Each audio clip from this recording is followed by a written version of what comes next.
I would like to make this older, please. You mean you want to make it look antique? Okay, I can help you with that. We're going to aim for an aged white, which is why once your project's ready for finish, we're going to start by staining it gray. If it's going to be white and old, what's the gray for? You want a darker color underneath so that when the white paint gets faded away, the wood underneath is darker and looks aged instead of raw wood. Ah, cool. Before we go on to paint, we're going to give a quick wipe down with our sanding pad.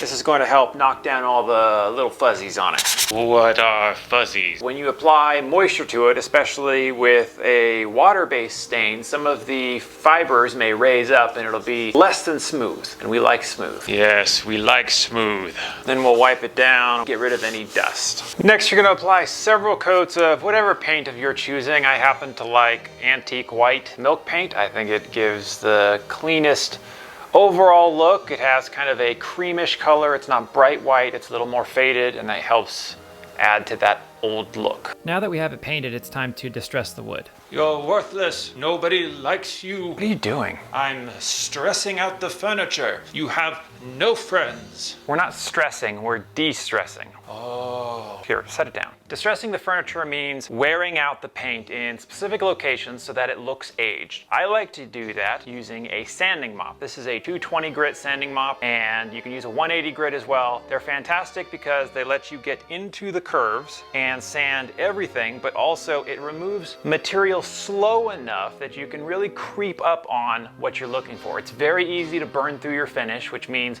you sand away too much too fast.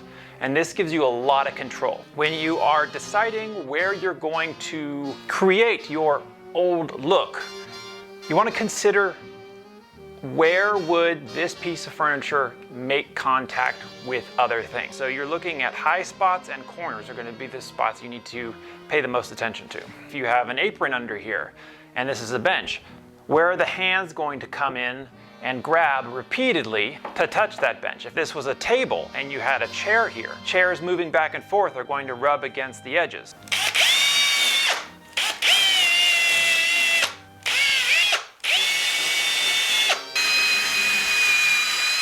Now, how much you choose to distress your piece is entirely up to you. If you happen to go too far, just apply another coat and go back to it. Final step to completing this look: Howard's Feed and Wax. This gives a little bit of additional protection since you've worn away the paint in several areas, but it also helps create a semi-wet, polished luster to it that really enhances the overall look in the end. All right, this side has no wax. This side has the wax. Oh, that is magnificent. I have no questions. Sorry about the things I said. I did not mean them.